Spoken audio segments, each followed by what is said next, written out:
Good morning. My name is Sari Hanafi. I'm professor of sociology at the American University of Beirut. I'm so honored today to present Stephen Welch.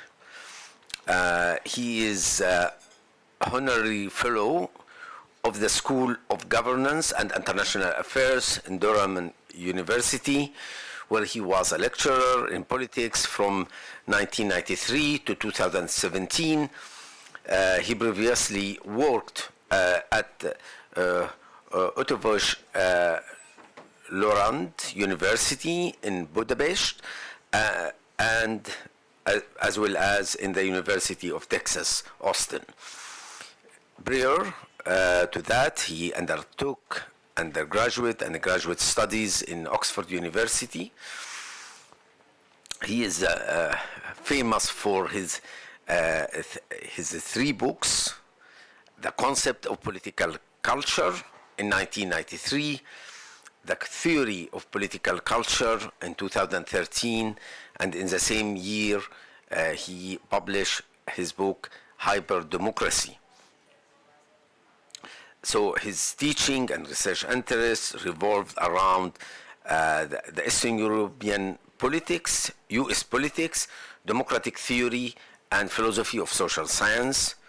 And currently he's particularly interested in political culture and democracy in the US.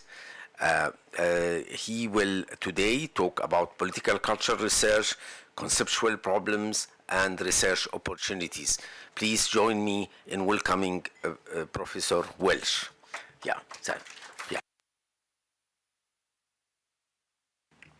Thank you very much for that introduction, Sari, which added to what I'd written about myself the word famous, which was gratifying. Not entirely accurate, I suspect, but anyway. I'll make some introductory remarks first and then move on to the structure of the substance of my lecture, which you can study in advance by looking at this slide. A little bit about my background. I started studying political culture as an undergraduate when I was asked to write an essay on it in a module I was doing on Soviet politics.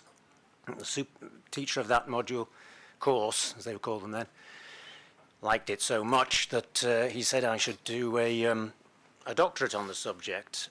So I began trying to do that, and on the subject of political culture and the Soviet Union. But I got more and more interest in the political culture part, and frankly less and less interest in the Soviet Union part. What happened really is that with political culture, you have to write a thesis, you've got to write a methodology chapter, that's what they always say. I started thinking about methodology, and I'm still doing so. 40 years later, I'm still working on the methodology chapter of my thesis, I'm afraid. I'm not sure I'm ever going to get it finished. But that's the kind of field I'm interested in. And that leads to the kind of general shape of this lecture, which is intended to be quite comprehensive, without, if it has any merits, it'll be comprehensive, or it'll have that merit, but it will necessarily lack the quality of depth as a result. What I'm going to try and do is interconnect various things. Political culture has come and gone in its standing in the world of academia over the years since I've been doing it and in the years before. To the extent that you sometimes get asked in conferences, as I have, when you ask what you do about political culture. Oh, you mean that stuff Almaner Weber wrote about in the 1960s, is a question I once had back. Well, yes, but it's a bit more complicated than that, is my reply. The concept goes up and down in standing, but still keeps coming back. Often under slightly different headings and in disguise, as it were, but still, all that does is make more difficult the problem of integration. There still is something to be integrated. I'm very much in favor of conceptual analysis as a component of the study of anything, and no matter how empirical you might be able to be with it, including the study of surveys, and that was one reason why I was so interested in yesterday's roundtable discussion, which was very self-reflective about the empirical methods of surveys in a very welcome way. The problem with conceptual analysis, though, is it tends to be analysis. That means it tends to break things down, constantly separate them out. Well, there's very few philosophers who can encounter any concept and not decide it actually is two concepts. And so that keeps on happening in the world of conceptual analysis. And what you don't get very often is attempts at synthesis.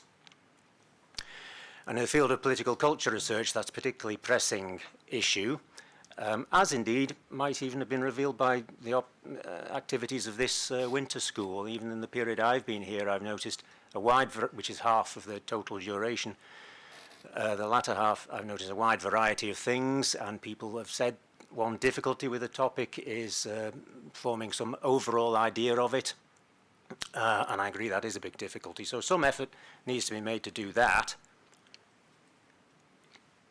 which is what I'm going to try and do. I won't be completely successful, and I want to make clear that there's a lot more to be said than what I'm going to manage in this 40 or 50 minutes I'm going to talk for, if I'm allowed to.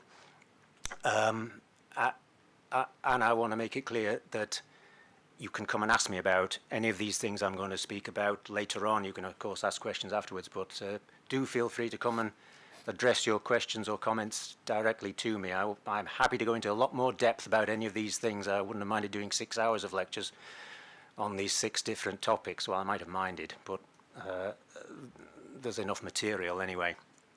People sometimes tell me I have an unapproachable appearance, and for that reason I have to announce that I am actually quite approachable, so feel free. And for me, that's one of the values of this conference. I'm among a group of people to whom you can say you study political culture, and people don't say, oh, you mean that stuff that Alma Verba did 60 years ago. It's being taken seriously here, and I'm glad to be part of that. So moving on to my topics, there's going to be some overlap among these topics and some repetition. Repetition can be a useful learning aid, though, I've found, for myself and maybe for you as well, apart from which it's difficult to avoid it. The first topic is definition and scope. Fairly briefly on this one. Now, there's quite a number of definitions of political culture floating around. Indeed, in an article of the early 1980s, might even be 1980, 84 though, I think, a person called Glenda Patrick did one of those surveys that you find of this kind of thing, found about 43 of them, or 44, can't remember exactly. They tend to fall into classes, though, and the ones that have been prevalent in my experience, and particularly through the particular intellectual trajectory I followed, starting off in communist studies, are the ones I'm going to be mainly talking about. The first attempt at a definition really was that of Gabriel Almond in his sort of inaugural article of political culture research. That's the one in front of you there. It's a very vague definition. The political system is embedded in a particular pattern of orientations to political action. It's very hard to know what isn't included in that. It's a very broad one. My own supervisor, Archie Brown, was among those who revived the concept in the 1970s with a particular application to the case, as I've said, of communist states. And this presented some significant, interesting challenges, one of which is you couldn't do surveys easily in them, with very small exceptions. He produces a much more substantial definition, quite an interesting one, but with a strong emphasis, as you might say is implicit in Almond's one, on subjective perception. But communist studies was also characterized by the advancement of a definition which included patterns of behavior in it. There's one of the examples there by a student of Czechoslovak, as it was then, in the 1970s when he was writing political culture. Configuration of value symbols, but also behavioral patterns.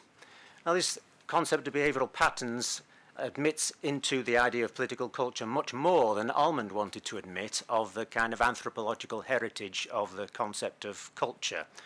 And you could say also admitted into it some anthropological method, which is primarily that of ethnography, which subsequent writers have made a lot more of in their definitions. I could have perhaps put in a more hermeneutically oriented definition. I will do so in I did get another chance to do this presentation. But a recent book on this subject, or recent-ish book on this subject that's worth looking at, that emphasizes anthropological components of political cultures by authors called Chabal and Dalloz, two French writers, although based one of them in Britain, called Culture Troubles, who make a great deal of use of the writings of Clifford Geertz, a well-known anthropologist prominent in the 70s and 80s. They're not the first to do so, although they kind of give the impression that they are, and they won't be the last to do so either, in which political culture includes a concept of meaning, a semiotic kind of concept, or semantic one, as part of its definition. Now, these are quite different sort of approaches, and they entail different methods and different methodologies supporting those methods. I'll be coming back to that. This is my reference to Glenda Patrick. I could have put that at the beginning. You see that I'm trying to emphasize the presence or absence of a behavioral component, but I should also emphasize, I didn't put it on the slide, the presence or absence of this semiotic, semiological, or semantic one. Associated concepts, this is still part of my first section, and it's important to note that political culture is not the only contender in this field for our attention. It had some precursors. The idea of national character was strongly influenced by Freudian theories in psychoanalysis, but not exclusively by them. There was the concept of folkways put forward by sociologist William Graham Sumner. And as I've already said, much more generally, the concept of culture, which, as I again have said, Almond tried to somewhat distance political culture from, but he obviously didn't do a tremendously good job because he already used the word culture. He already let that genie out of the bottle, the genie of interpretive and ethnographic hermeneutical method, by invoking that concept in the first place. And behavioralist political scientists have been struggling with that implication ever since, trying to fend it off. You can also speak about political culture in terms of its various components, and a large number in addition to the ones I've put on here could be mentioned, but you begin with the idea of attitudes. And that's because, at least operationally speaking, the concept of political culture first began to be researched under that heading of political culture itself, by the use of attitude surveys, a relatively recently invented technique in the early 1960s, only really came into use in social science in the late 1930s, thanks to practitioners like George Gallup and theorists like Lazarsfeld. Later, people spoke more of values, and there's an interesting question about what the relationship is between those two things, and whether you can use surveys to measure values, whether you have to measure them as directly or as some kind of latent variable, Lazarsfeldian terms. All in all, these two concepts suggest the use of a particular method, survey method. If you speak more about symbols, however, and also at least implicitly, though not conclusively, I think, if you speak about behavioral patterns, there is, as I suggested before, a steer towards ethnographic methods, observational methods, fieldwork methods, or for that matter, interpretive methods of the sort that some historians use, or that are used much more prevalently now than were when this field began, discourse analysts. And you have some alternatives or rivals in the field of concepts for the concept of public opinion, which to some extent invites the question of, is it different from any of them? But also the question of whether it comprises them and is an overall basket into which you can put all of these things. And you do often find this kind of basket conception of political culture. It's quite good as a title for a conference, but then once you've got the people recruited for the conference, they often don't actually mention it. I've been to conferences like this. They talk about a lot of these other things instead. So you've got public opinion, obviously, that's associated with the attitude survey method. Is there a difference between the two, public opinion and political culture? Many people would want to say so, on the grounds that public opinion changes quite rapidly, political culture more slowly. Whether you can substantiate that distinction theoretically is another question. You, of course, have a lot of interest in the concept of identity, both in a sort of background sense like national identity, but in the foreground in terms of identity politics as well. Is this part of political culture or is it an alternative to political culture? I'm just floating the question at the moment. I'm not going to make some assertion about this. And if I did, it wouldn't make any difference. the concept of trust has become much more widely studied than it used to be. Partially also because of the interest in the concept of social capital, of which trust could be said to be a component, although Putnam's version of social capital does have a behavioral emphasis as well. It's about who hangs out with whom, what people's social life is like, as his famous title, Bowling Alone, suggests. Robert Putnam I'm talking about. Civil religion is a concept that has become even more unfashionable than political culture sometimes has been.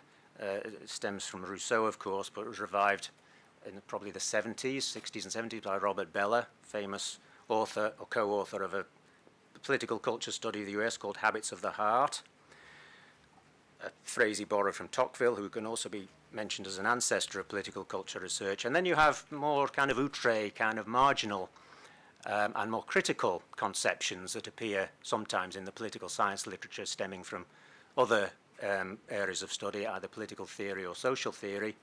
Concept of a social imaginary. Charles Taylor writes about this, but probably the principal author is Charles Castoriadis, French writer, well, Greek originally. Of interest too is Pierre Bourdieu's concept of habitus, and this is a particular theoretical interest because he's among those writers, there's not many, who've explicitly tried to transcend the distinction between methodological positions that I'm going to be talking about a bit later on, I've already hinted at, between what he calls objectivism and subjectivism, one might say between positivism and interpretivism, that's the way I'd sooner put it. And he seeks to combine these in his concept of habitus. Unsuccessfully, in my opinion, so I'm not going to be advancing that theory, but I think all of these arguments have aspects of political culture about them, arguments on concepts that they are arguments about, have aspects of political culture about them, and go beyond it in various ways as well. It's not easy to interconnect them and relate them, but it's a task that people nevertheless should concern themselves with. Otherwise, what you have is just a kind of menu. Oh, I'll do social imaginary. Well, my friend over here is doing political culture, they do that, and I do this. That's all there is to it. There's more to it. These questions should be addressed, what the relationship is between these various things, but you might not be surprised to hear that I'm not going to completely resolve or answer all those questions right now. I want you to be aware of them, though. Moving on to my second part, uses, there's probably more than I'm listing here, but I'm going to place the emphasis on two. That this is a different distinction than the methodological one I'll be turning to shortly.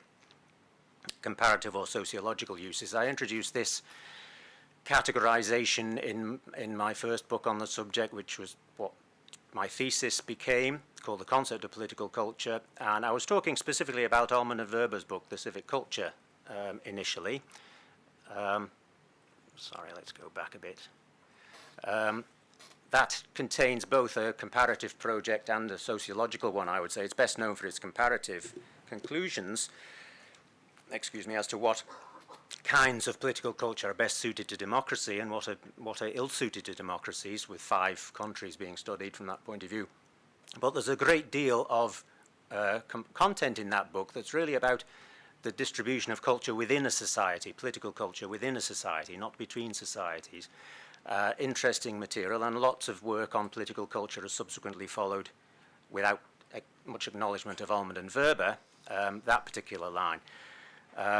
Communist Studies, which was a site of the revival of political culture research in the 1970s and afterwards, and still shows up there now after the transitions into post-communism, was a comparative approach primarily to the study of political culture, and it took the view that in communist regimes there were survivals of the pre-existing culture, particularly in the Soviet Union, but in other places as well, in Eastern Europe particularly. Well, the communist states elsewhere, those are the ones I know about though, that were interesting because of the comprehensiveness of the communist regime's plans to revise culture, to create what was called New Soviet Man at the time, and woman as well might be implied, although they weren't the most politically correct people around when they came up with that concept. And even that's unsatisfactory in any case. So the effort to revise culture and indeed national identity was a very intensive one, and according to communist political culture studies, an unsuccessful one, which suggests the resilience of the culture despite the massive efforts that re-socialization mechanisms in communist countries undertook. From the sociological point of view, you get often the idea of a subculture. This is frequently proposed by people who study groups, and you might note back in Archie Brown's definition of political culture that I put up before, in my first section, he mentioned nations and groups as possible possessors of political culture. Now, this is an extremely large element of vagueness in his definition, what counts as a group. Obviously, quite small assemblages of people can count as groups.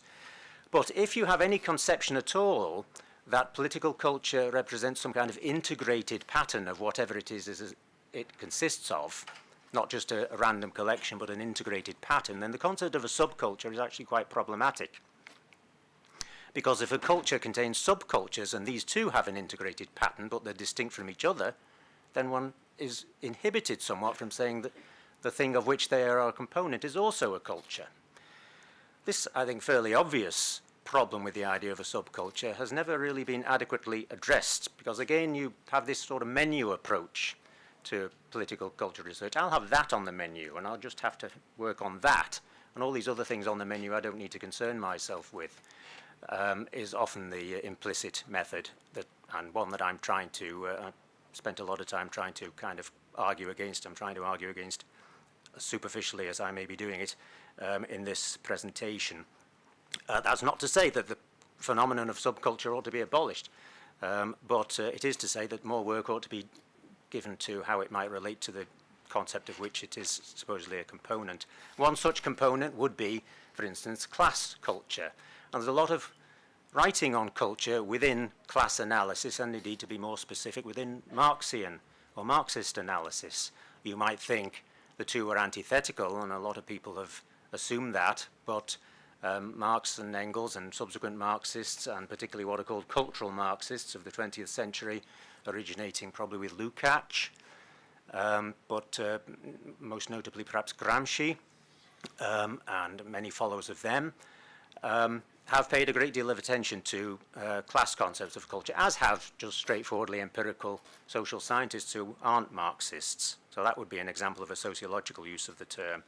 And again, within the category of Marxist analysis and all things resembling it, you have the ideas of dominant ideology, hegemony, that's a Gramscian term, and false consciousness. In other words, the idea that, yes, there is a general culture, yes, there is a set of values that's holding society together, but it's holding society together on behalf of a ruling class and through the efforts of a ruling class, not just to dominate people with the use of coercion or economic exploitation, but also by having their ideas become the prevailing ideas in society, in the famous phrase from the German ideology by Marx and Engels, a book that wasn't widely known because, until about 100 years after it was written, but now is widely known, predating their work, The Communist Manifesto.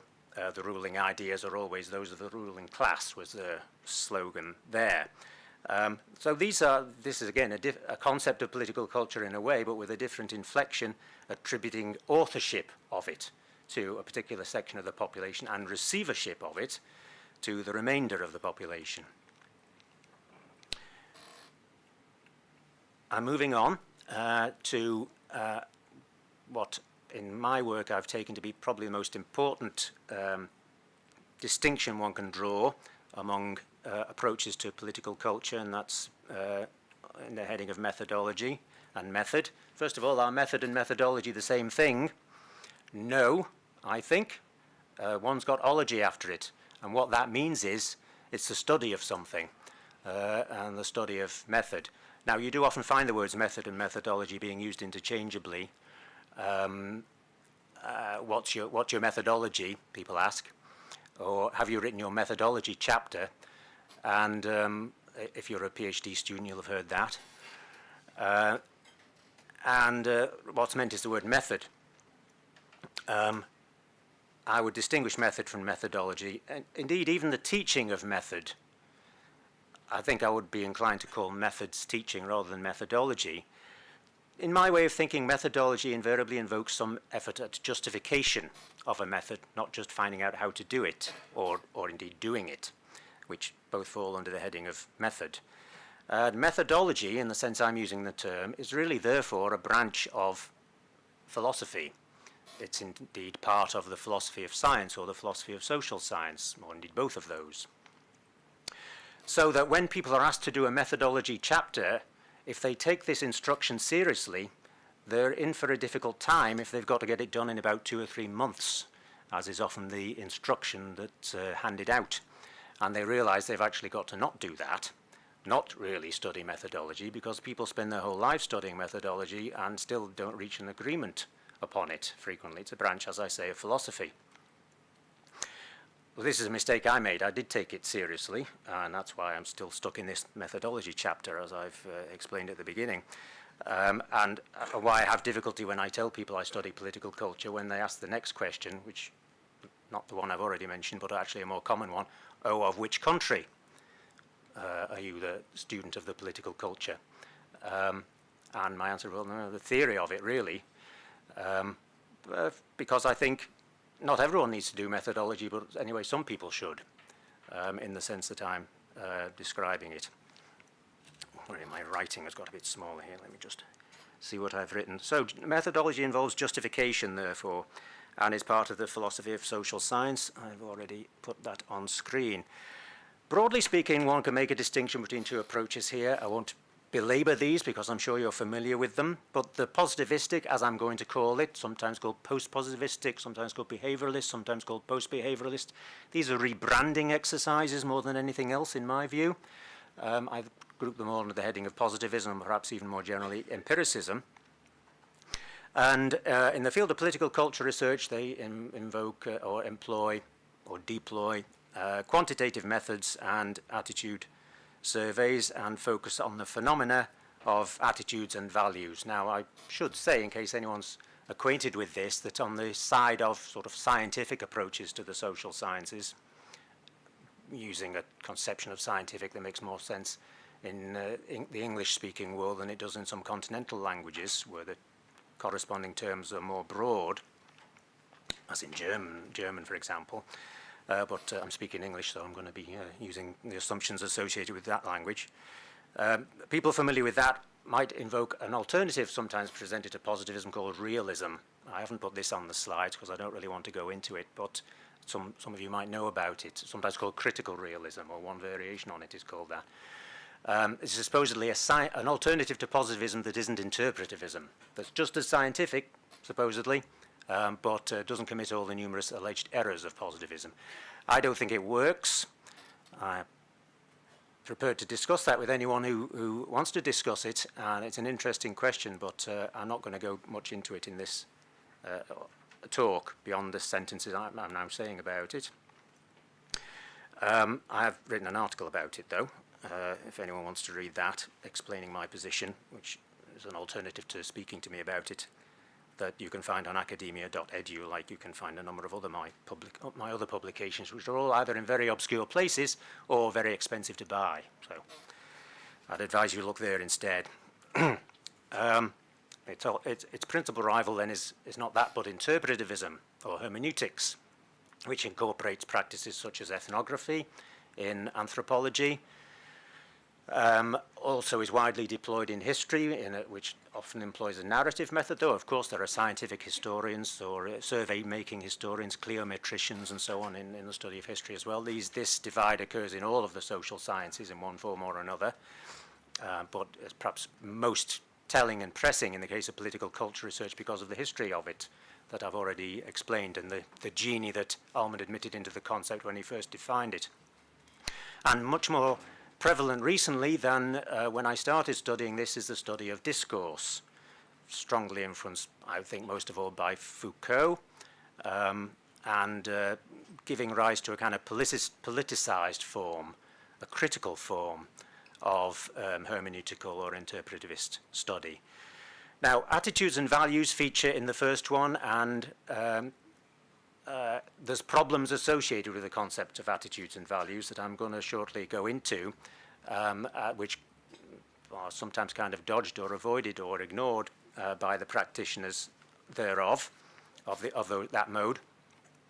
A problem, though, for the interpretative mode is that it does have difficulty dealing with causality. And I'm enough of a positivist myself. I've moved closer to it than I was when I first started writing about political culture, when I definitely more strongly embraced interpretivism, to think that causality is quite a fundamental task, or explaining causal relations is quite a fundamental task of social science. And it's often done, I think, rather assertorically, that is, without much substantiation in analysis within the interpretative framework that tries to use it. You often find interpretativists saying they don't do causality. Clifford Geertz said this, for instance, in several of his essays. Famous ones that are cited in political culture research include his methodological essay, Thick Description. He doesn't deal with causality, and yet there's any number of causal claims in his ethnographic work. So what he doesn't deal with is justifying causality, causal claims, rather than failing to justify with making them. So I would claim. There is, however, having made this distinction, more scope than is sometimes appreciated for crossing over this boundary, and perhaps even more necessity for doing it, as well as occasional attempts, as in the case of Bourdieu that I mentioned earlier, to actually intellectually overcome it or produce some kind of synthesis. It becomes more polemical, this boundary, or this alternation, this contest than between the two, than it always needs to be. And we've learnt that, among other places, from attending this winter school. Surveys require some amount of interpretation. The actual interpretation of the results has to be done for a start, but we were hearing yesterday about all the large amount of interpretation that needs to go into even mounting a survey. It is also true, having said that, that there are quantitative and empirical ways of contributing to that interpretation, and so that's just further intermixture of these two often depicted as rival approaches. You can study, I mentioned the concept of meaning as a component of political culture advanced by those of an interpretive or hermeneutical bent, but meanings too can be, and perhaps even should be, studied quantitatively and statistically, as in various kinds of surveys. For a start, when you ask people what things mean, I think, as I remarked at yesterday's round table, that questions that ask people to reflect on what they've just experienced in doing a survey are themselves very interesting questions, and you'll know this if you've ever been a respondent to a survey. You've always got questions about it. Why did you only give me those choices and not these other choices? Those are questions that needn't only be used to refine surveys, but as part of political culture research itself, as findings. As indeed can content analysis, the analysis of texts using computer methods to find out the incidence of words and so on. I used Google's Ngram viewer once to find out the incidence of the term political culture, for example, and it's definitely had the kind of fluctuation. I can state this as a empirically supportable fact that I alluded to earlier on when it just sounded like I was speaking off the top of my head. You can measure these things quite usefully. That is not the be-all and end-all of what you need to say about meanings, but it's definitely a contribution to them. Conversely, though, I do think, as I've said already, that causality, causation, causal inference are crucially important in the social sciences, and often done, as it were, unsupportedly and even covertly under slightly different headings, like you stop using the word causation or cause, but you're still making causal claims. As I said, Clifford Geertz, among other anti-causalists, does this the whole time, and Foucault is a massive collection of causal claims about what discourse is doing that he never gives any evidence for. So there's certainly a criticism to be made there, and some assistance to that side of the argument might very well come from doing surveys and empirical work, just as some assistance can go in the other direction, as I have said. I'm going to move on now to my next section, talking about causal... 10 minutes, thank you. Causal explanation in the social... in the positivistic mode. I'll try and talk fairly briefly here, although it's probably of quite a bit of interest to a lot of people who do quantitative research. So you've got this concept of values. If values are unconscious, as is often asserted about them in definitions of political culture, then you have the problem of how to measure them in a survey, because people can't really mention what's unconscious to them. So you get these ideas of various kind of statistical methods for unearthing what the values are, starting with concepts of latent variables or latent factors.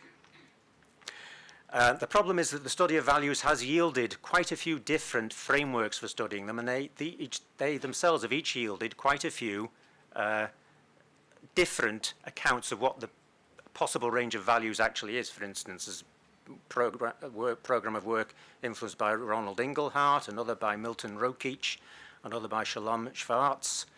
Different frameworks of values are invoked in each one, and all supported by giant wads of data, particularly Inglehart's, who got his survey questions onto the Eurobarometer and then the World Value Survey, and he never looked back since then because there's a massive data pile that appears anyway to support his position.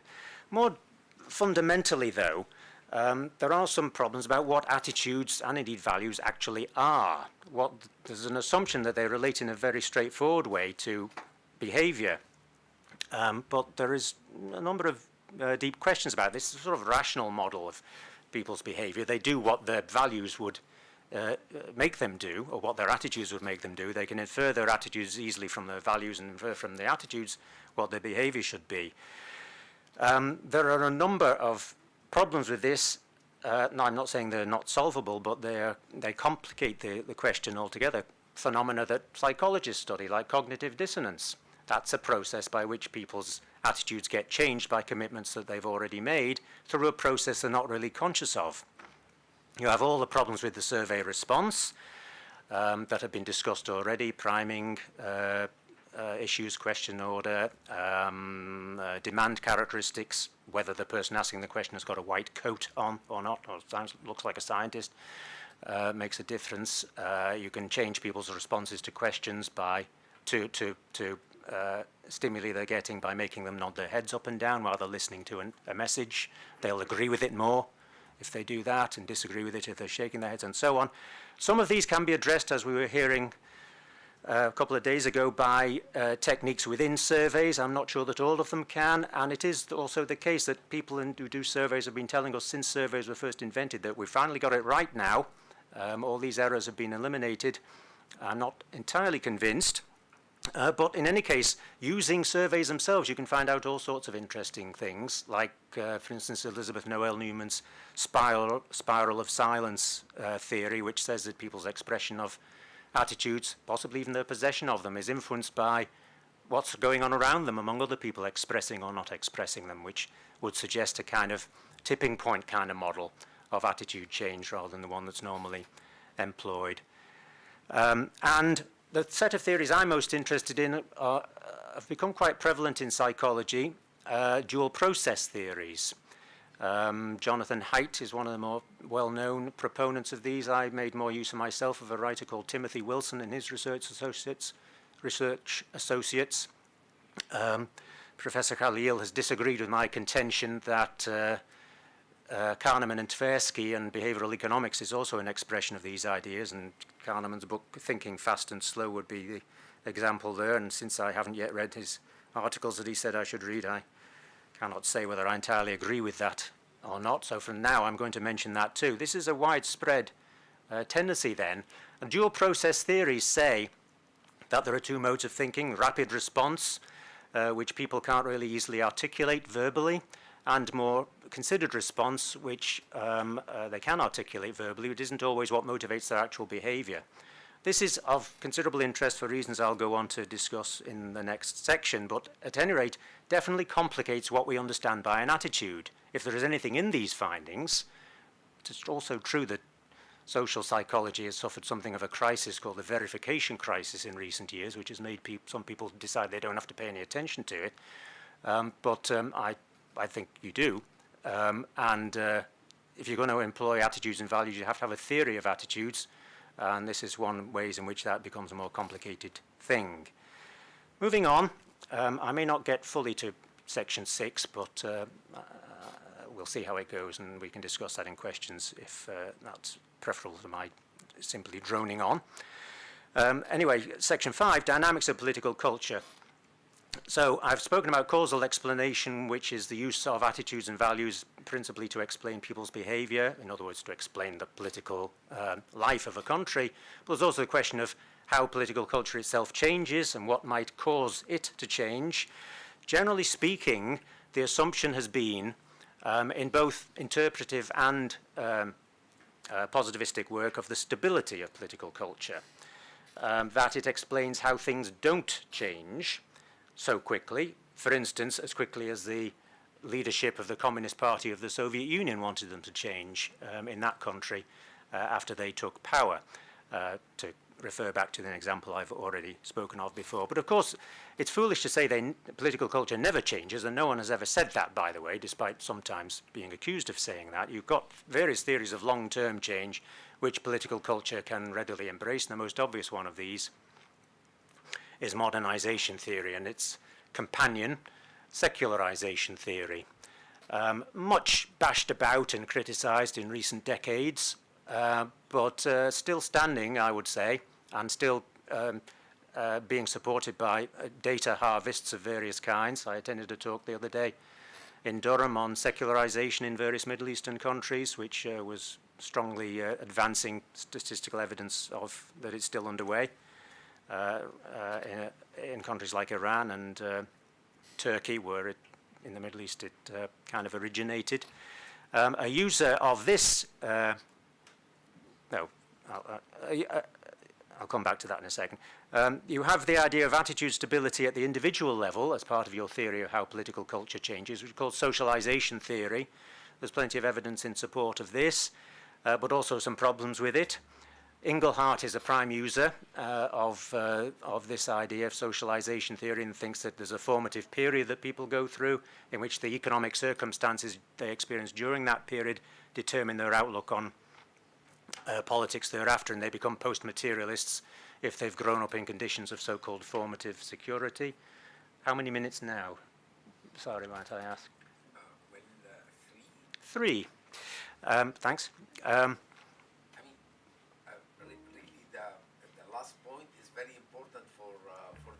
Well, then that puts some pressure on you.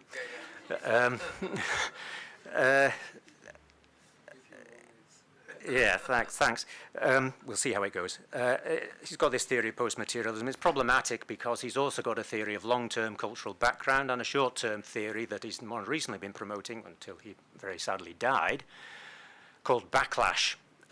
Which is a mechanism not at all accounted for by any of his theoretical argumentation, but quite important to his account of present-day political culture in the United States. So that leads us to the possibility of short-term change in political culture, which a number of people talk about. For instance, people who write about social movements talk about it. They invoke the idea of cultural framing, which refers to a background, but refers to the use of this background to create a change in the culture, to move the general behavior of the people towards what they propose as an improvement upon it. This all led, in my book, called The Theory of Political Culture, to a dualistic conception of political culture. I mean, I thought it was necessary to theorize the fact that some people think political culture changes only slowly, and some people think it changes quickly, and some people think it does both, but without making any conceptual modifications that could possibly explain how that happens. And my argument really was deploying this idea of dual process analysis in psychology to try and get some idea of different mechanisms within political culture, one which changes slowly and one which is possible to change quickly. And on the one side, I put practice, consisting of habits and skills, which can be redeployed in new environments and therefore have a kind of continuity to them and take a long time to learn, versus discourse, which in my analysis has, following somewhat on the kind of argument that Elizabeth Noel Newman made, has a kind of mechanism where it can change quite quickly under certain circumstances. You get quite abrupt changes where something suddenly becomes acceptable that wasn't previously acceptable, without there being a gradual stage of build-up to that because of factors where people are noticing what other people are saying and adapting what they say to that. So I wrote a book on that. I could talk about it at some length, but if you want to talk about it further, we can do. Let me just quickly talk about political culture and democracy. Now, I'm not going to talk about this in the conventional way. I'm going to try and sort of restart the discussion of political culture and democracy in two ways. First of all, by talking about what politics itself is and why we need to have political culture in our conception of politics. We've got this famous phrase of James Madison's, public opinion is the basis of every government. He wasn't the first to say such a thing. An interesting formulation of this idea came 200 years later in Etienne de la Boétie. This idea that, and this is why I said yesterday in my comments on Joseph's paper that democracy is natural, the idea that governments at all can only exist because people accept them. This is a great puzzle to Etienne de la Boétie, but it hasn't been that much of a puzzle to subsequent political scientists who take governments for granted and often, in fact, define politics as what the government does and what people respond to. They don't define it as, how does there ever come to be a government? And it's an interesting question, because a government is a tiny fraction of the population always. It could easily be overrun by a fervent effort by the population and torn to pieces by it if they wanted to. But generally that doesn't happen. Why not? Well, various answers are given. Political culture is obviously one of them, attitudes and values, and there's a Marxian answer of the dominant ideology thesis. There's also an answer from rational choice theory that says it's a collective action problem. But that too can't really be substantiated without some reference to culture, in my view, because we need to be able to understand how the collective action problem, the problem of getting people to combine to achieve something, ever is overcome. It only is ever overcome by factors, surely, as rational choice theories themselves admit, that invoke culture. So this is a kind of ontological usage of the concept of political culture. It's actually to try and explain the existence of politics and what politics actually is, and particularly the existence of political authority and political legitimacy. But of course there's an involvement, or as you might put it, the constitution of politics. But there is also an involvement of culture in politics in a phenomenon where it comes into the foreground. You've got culture wars, you've got identity politics. Culture moves from the background of politics or a constitutive condition of politics or a comparative condition of different politics into the foreground. How does that happen? It happens because people take up things that were previously taken for granted. Gender, for example, good example of something that for a very long time has been taken for granted and is now in the forefront of political debate in many places and not been taken for granted. It's moved from being a set of habits and practices and skills to becoming something we talk about a lot and argue about all the time. It's migrated from the background into the foreground, is migrated from the habits and skills component of political culture in my dualistic conception into the foreground, creating all sorts of new problems of definition and creating issues for democracy. Is this a consequence of democracy? Is it a threat to democracy? It's both, is my view. It's both a threat to democracy and a consequence of democracy. I tried to say a little bit of the sense in which it was a threat yesterday. I'm very nearly finished now. But it's also a consequence of democracy. Democracy itself produces this consequence by making things debatable that weren't previously debatable. All you have to do is get enough other people to agree with you that something is of that character that previously wasn't, and it's debated all of a sudden. That's what happens. But it can be disruptive. We might be happy that, many people are, and some are unhappy, that gender is being debated more now than it used to be, but there's some things we don't want to be debated more now than they used to be, like the results of general elections, for example, or the efficacy of certain medicines. And I therefore come to the phenomenon of hyperdemocracy, though I can round off this lecture in a way that's at least very satisfying to me, which is coming closer to figuring out a way of unifying my writings on political culture and my book on democracy. I don't know whether that's of any interest to anyone else. Welch has unified his theories, is not a headline news anywhere, but to me, this way of understanding the relationship between political culture and democracy, whereby you can understand how it is that democracy both affects and is affected by political culture without it just being just saying that, because you've got a conception of political culture that makes it understandable. This is a way of developing also the theory of democracy itself. Thank you very much for letting me speak.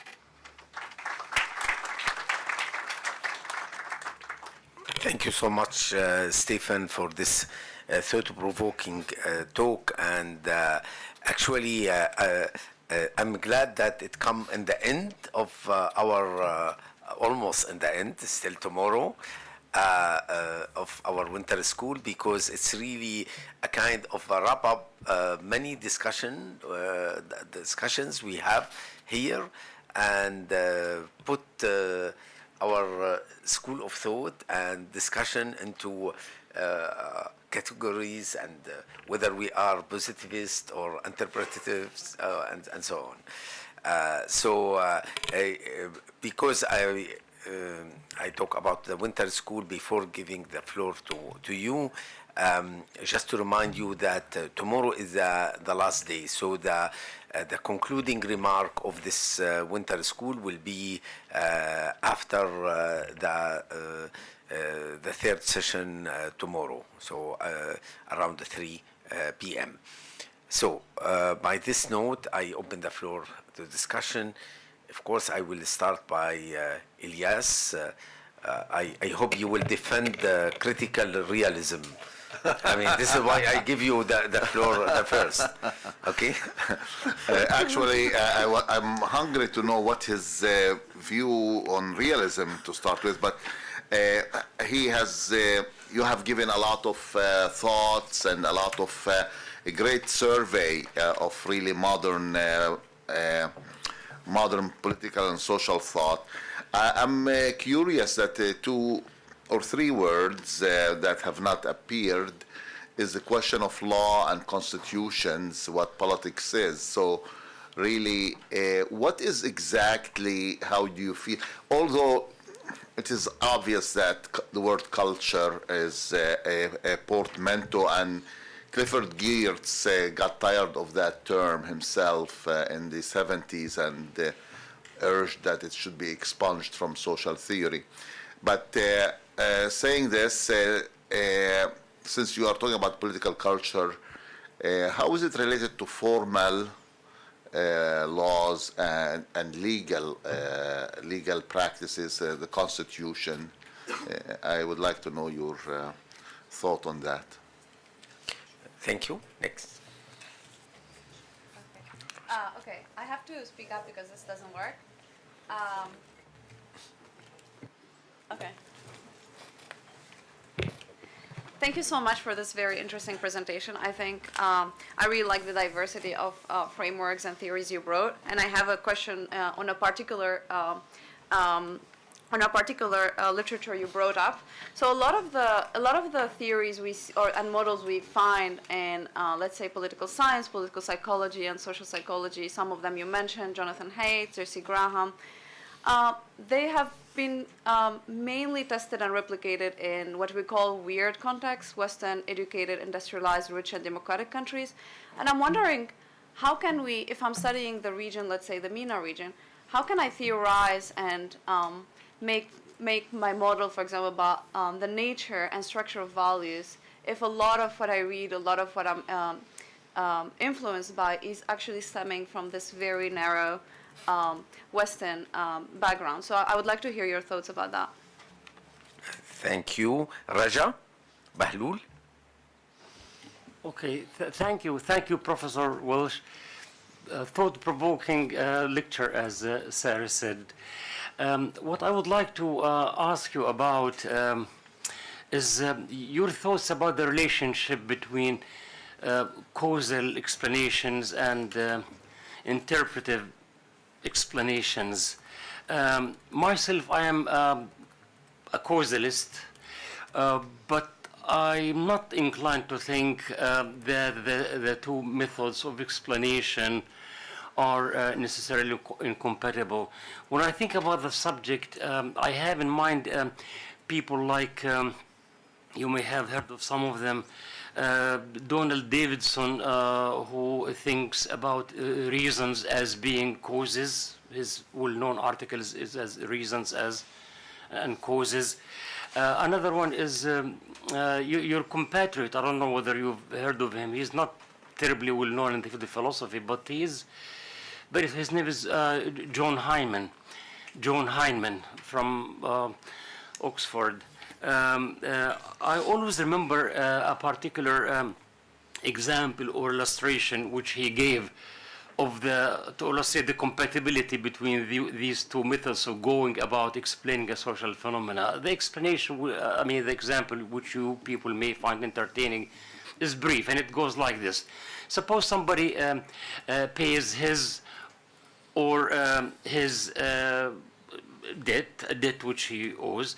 Now, two things we can say about this human action of paying a debt. Number one, we can say causally that the person paid his debt because he was afraid of being punished legally, and he believed that by paying his debt he would escape the punishment. Kind of looks like straightforward causal explanation.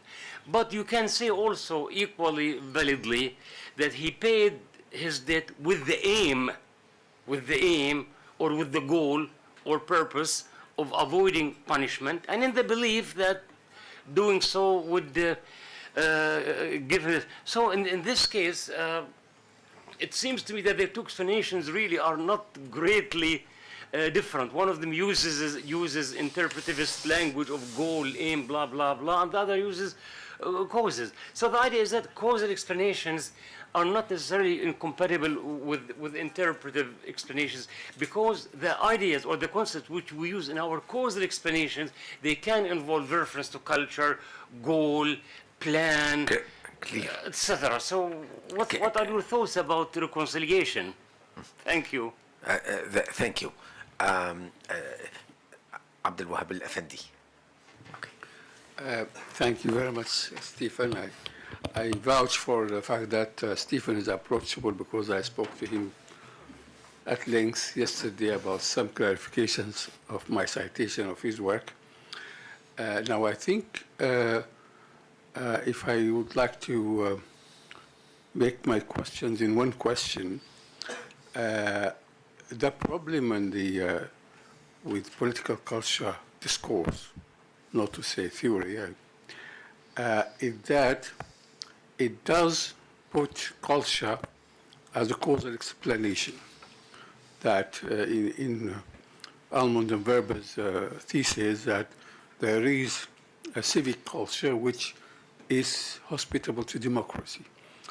And at the same, in the same context, it seems to argue that, of course, there are some countries which do not have this civic culture, so we have to actually introduce this culture to them or indoctrinate them in this kind of culture. So culture at the same time, something which could be invented, imposed, generated, and so on and so on. So, and as you rightly said, that culture, of course, changes a lot. And in my presentation, I have said that culture is inherently conflictual. That, for example, what we call modern liberal Western culture has come out of the Inquisition and the religious wars and slavery wars and all these things. But I think the question is like this. Since you are a student of Soviet culture, in Russia and in China, for example, both of them had very traditional and entrenched cultures. You had these communists who came in, quite a small minority. They formatted, actually, if we use Gert's simile of programming, they formatted the culture and tried to implant completely different hostile values to what has been in these strong traditional societies. And it seems also to have worked, at least in a sense, not completely, because after the Soviet Union went, we went back to where there was before. But what is also more interesting is that what has been implanted by violence has also become another culture. And this is also more interesting, for example, in countries like Britain, where the Catholicism was completely eradicated by Protestantism by fiat from the king, but then the British became very fanatical Protestants in a very short time. So I think this puts a lot of question about what we mean by culture. Thank you. Thank you. Abdel Karim and Hamid. Thank you very much for this very interesting presentation. In fact, I have two questions. The first one is about variation of the use or the presence of political culture in social sciences / political science. You said that, in fact, when we look to different timeline, we say variation draw the recent history of the discipline. To what extent we can say that, in fact, it has never disappeared, or it has always been there, just people used to avoid using the term political culture, but they were still talking about political culture. In the same way, as you said, some people talk about public opinion, but in fact, public opinion is, to some extent, is political culture. And to what extent we can link this to, let's say, to the primordialist tendency of some people who used political culture to say that political culture is a problem. This is my first question. My second question is about the challenges of talking about subcultures. I hear you because myself I'm struggling with that. When we talk about class political culture, but within a class there is also, we can think about woman class political culture, communist sub-political culture, etc. But in the same time, whenever we talk, in fact, about national political culture, it's also sub-political culture, maybe of human political culture. This is my question. To what extent there is challenges in talking about sub-political culture, but in fact, whenever we talk about political culture, it is always subculture of something. Thank you. And in fact, how each subculture try to erect walls through laws. I mean, this judicialization of society now, where each subculture has created law to protect themselves as a group, as a minority, etc. Hamid? Yeah. Thank you so much. Thank you so much. On the theory of democracy, and when we are looking for the causality and the latent variables, I understand that you are coming from the sociological or anthropological perspective, but I'm seeing that in today's world, in the modern world today we live, the economic culture is so relevant because individual preferences will shape our attitude. Those attitude is all about our choices, maximizing our gains, and that even the culture become monotonized in that sense. So I would just hope that is, in the discussion there's the one leg that is missing, and that is economic culture should be, economic culture should be put in on.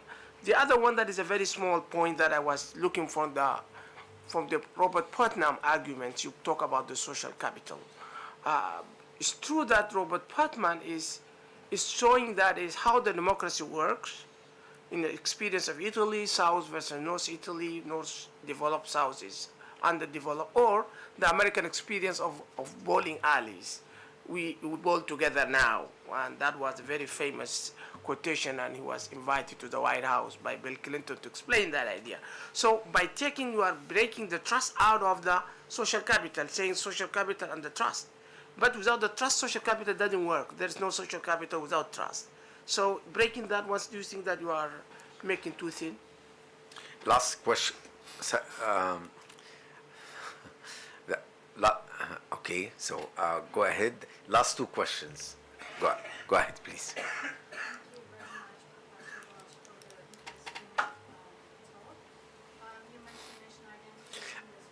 Can you use the microphone, please? Yeah. Next, yeah. Take another. Thank you. Yeah, you mentioned national identity within the associated concepts in relation to political culture. Since the beginning of Winter School, through the lectures, I have been contemplating by myself to what degree patriotism in society in general and national pride in country in particular is influential in shaping political behavior and participation. So my question, have you found anything related to the relationship between patriotism and political culture in the relevant literature that you analyzed? Thank you very much. Thank you. Next. Please, quickly, because I realize that we, yeah. Okay. Thank you very much for your presentation. My question is, how can we explain about spread of populism and the rise of extremely right and the relationship of the political culture from the perspective of the political culture? How can we explain this? Is this decline of political culture or the top, or how can we explain this populism? Thank you. As I often disagree with Wajd, and as I am a liberal, I will allow her to ask. Yeah, okay, go ahead. Thank you. Thank you very much for the presentation. It was really interesting. My question relates more to your book, Hyper Democracy, not political culture. And I know that it also relates to Giddens' reflexive modernization, which you drew from in your book. I was wondering, I don't know if you could comment on this, but I don't think that taking up things that were taken for granted is in itself a threat to democracy. I think what is a threat to democracy is when the meta-narrative of the things that are being taken up contradicts the liberal democratic view of the individual and the modernist view of the individual, which is an interesting tension because identities are now being invoked in a modernist way, but sometimes the demands that are being put forward are anti-modern. So I don't know if you could comment on this issue. Thank you, Wajd. And we have two questions from the social media. The first, how political culture shape democratic values. And the second is very broad. The second is the role of culture, whether it is hard or loose in building democratic institutions. Yeah. Okay.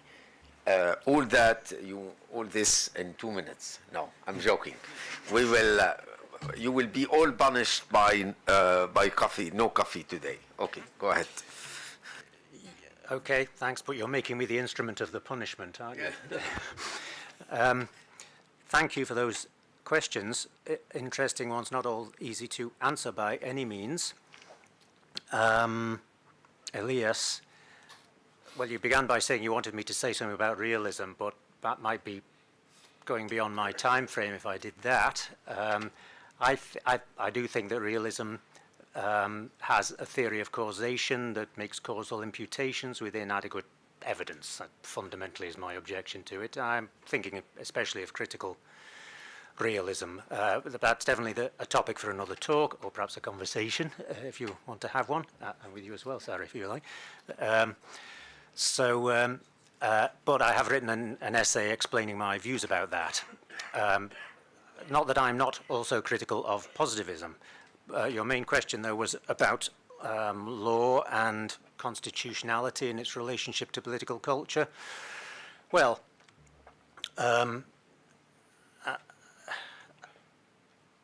there's two kinds of ways in which a political culture thinker might answer that question, and they're not really entirely complementary with each other, but certainly in the literature, one would be that the law and the constitution is vulnerable to being influenced by the existing political culture just the same as all other aspects of governance and government are. So you might expect in unconstrained circumstances for a match to be apparent, and when there wasn't one, it's bad news for the law and for the constitution, which is in danger of being overthrown by that. That's a sort of conventional comparativist political culture answer to give. There'd be another answer, which some law professors that I've read have suggested, which is that the law itself is an instrument of cultural change through a kind of mechanism that I've already alluded to, through a kind of mechanism whereby it gives people who want to conform to the law but are in a social environment which discourages them from conforming to the law, a kind of excuse to change behavior, a kind of background justification for their behavior, and therefore is an instrument of social change, so that a minority position that's maybe more emancipatory than the majority one, that gets a law in its favor, works because it liberates a kind of suppressed bit of attitudinal content that doesn't dare express itself without the backup of the law. So those are two mechanisms by which one might think about the relationship between one and the other. There is also a phenomenon called constitutional culture that some people refer to, particularly in the United States. That is that the Constitution sometimes somehow creates the culture by virtue of the worshipful, reverential attitude that is held towards it. And that happens in some countries when they've got very long-lasting constitutions. This is really a component of civil religion, which I think ought also to be understood as a component of political culture. It's not a question I can answer in a singular manner, in short, but it's certainly a good question. I just can't read my writing here.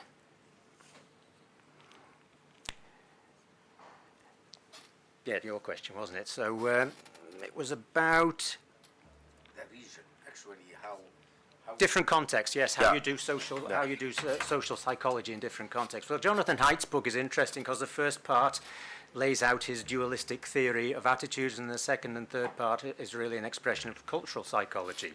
So there's a thing called cultural psychology, and it's where psychologists exactly, I mean, you're deploying this weird concept, I would suspect possibly from his book, because he uses it quite a lot as a critique of Western-based and student-based studies in psychological experimentation.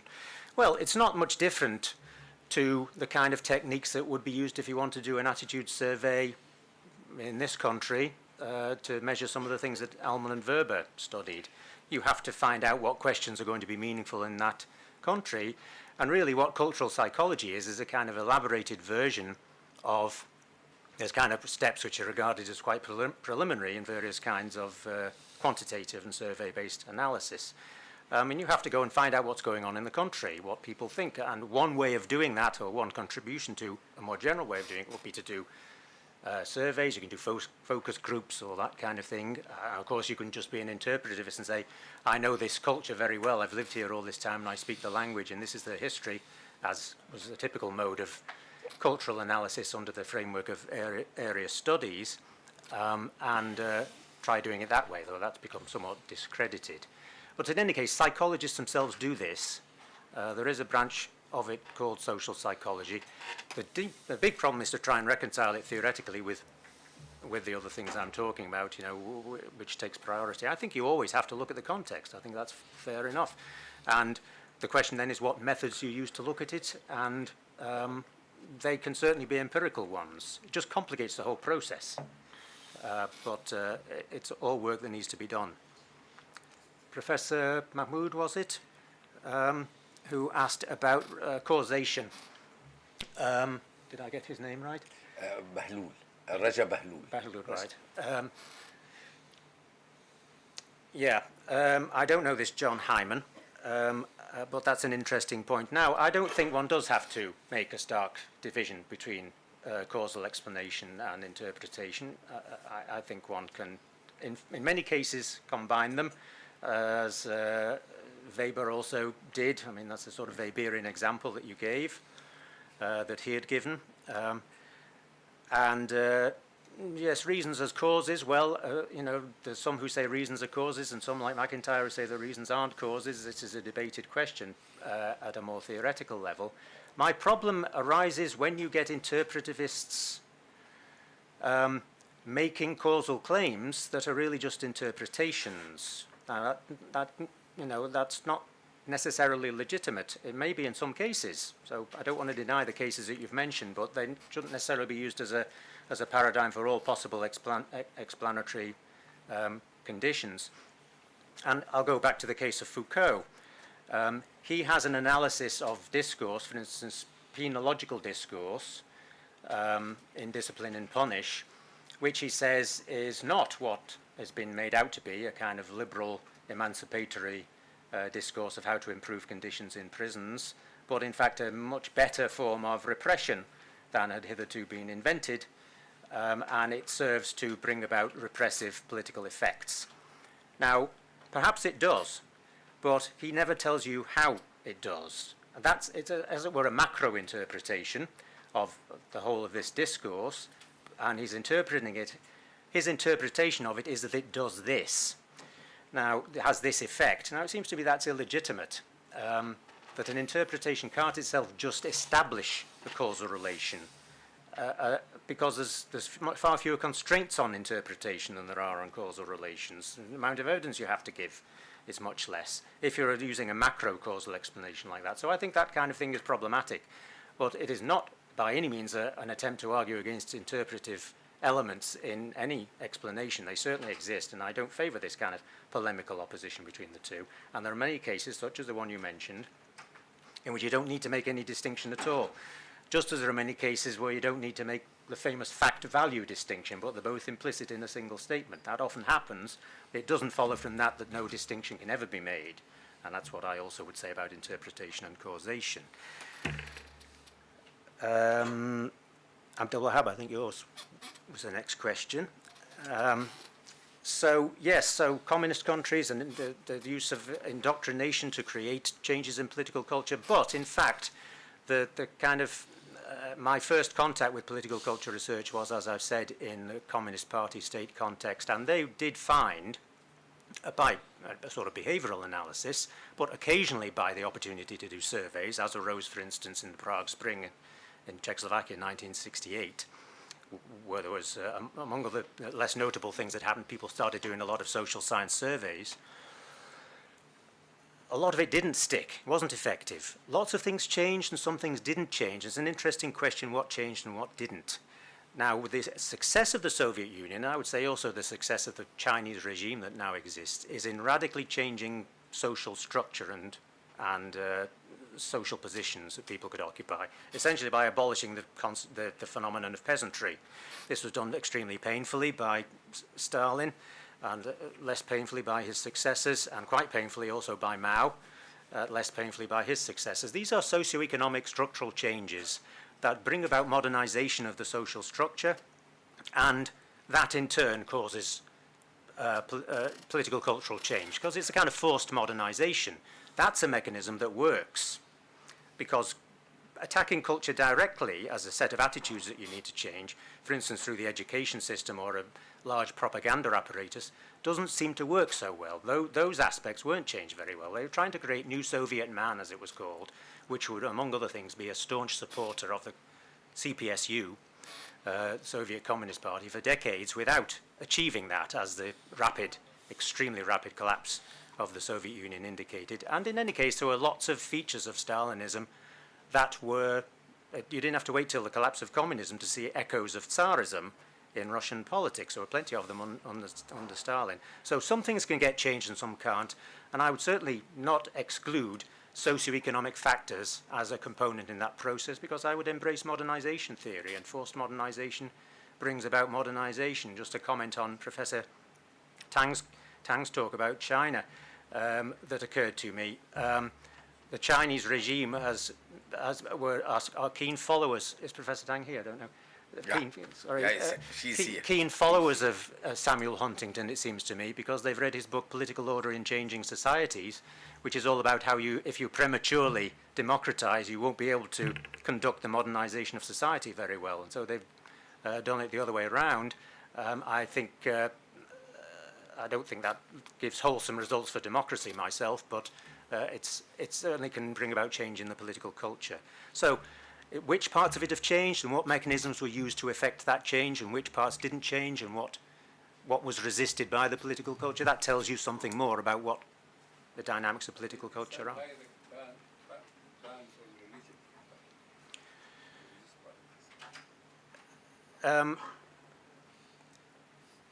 Well, what about them?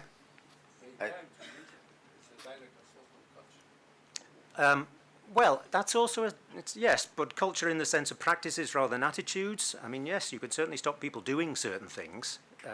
There's another question about the long-term effect of that, but yeah, I mean, I think that would have had some effect. That's not an attitudinal change.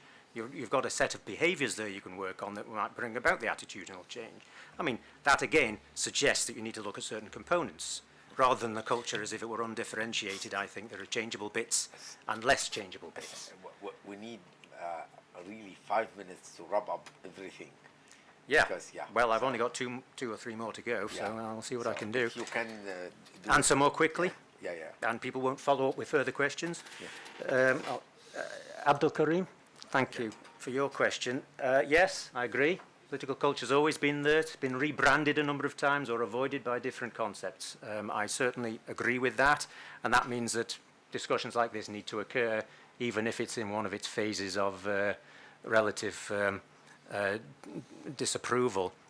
As for subcultures, well, yes, I'm not saying there aren't subcultures, but it's simply that you need to do a bit more than just put the word sub in front of the word and then carry on working. Some kind of effort needs to, whenever you're talking about culture, there's some implication of a system, it seems to me.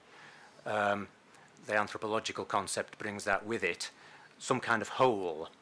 And you need to be able to account for the fact that this whole contains other wholes that differ from whole with a W at the front, you know, a whole as a collectivity. And that's not usually done, so it's kind of unaddressed problem, is all I would say. Not that I want to abolish the problem.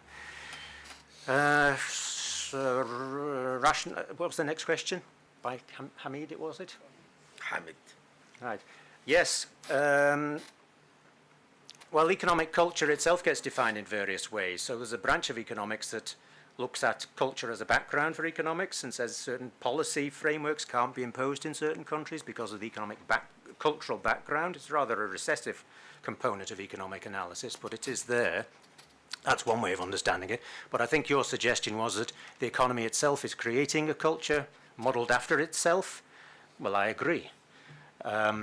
But I think I did address that, but perhaps a bit covertly by talking about modernization, because modernization theory is a theory of socio-economic change, and that includes introduction of market mechanisms, various legal mechanisms that go along with those, and so on. I think that does bring about cultural change. I agree with modernization theory and also its secularist implications as well. So I agree with the point you're making there, I think. Oh, who is next? You're one. Well, patriotism, national identity, these are sort of components of political culture, I would say, but it's a bit difficult to analyze them because they seem to have some deep-seated properties, but at the same time, they're a form of identity, and often that can change. I mean, identity is deployed as though it were always fixed, but then the moments of deployment seem to change quite a lot, according to various circumstances.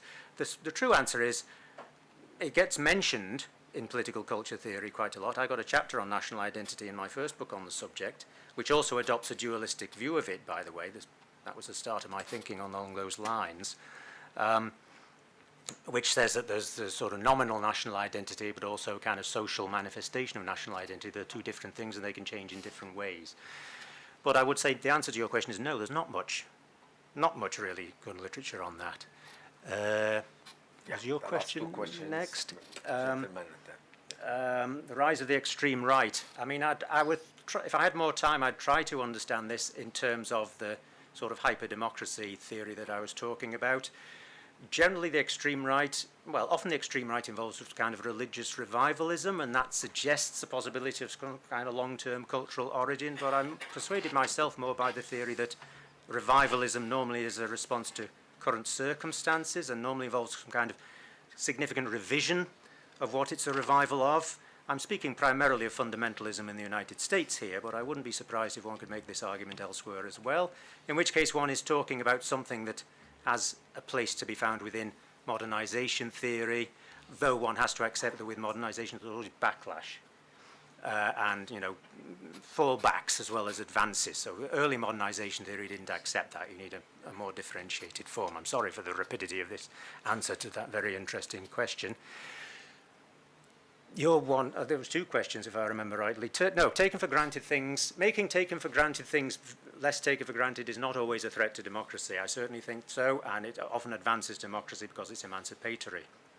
But one might want to make a distinction between stopping taking definitions of gender for granted and stopping taking the authority of the National Institutes for Health for granted. Well, I think it's, yeah, I agree. It's not part of identity, but it is part of what I would call hyperdemocracy. So identity politics really is one component, really, of what I was trying to illustrate there, and certainly among its more benign components. But they're both influenced by people making their own mind up about things, fundamentally, and that's what makes them implementations of a certain understanding of democracy, in my view. It's got good sides and bad sides, and I think democracy just inherently does have that. And then there were some questions from social media, but I think I sort of answered them. Political culture shapes democratic values. I would say I talked about that already. And as for whether it's hard or loose, that's my dualistic view. It's both of them, but you have to understand that not just as an assertion, but what the different mechanisms and components are that give it those properties. Okay. Thank you so much, Stephen. And please, for 7 minutes, just for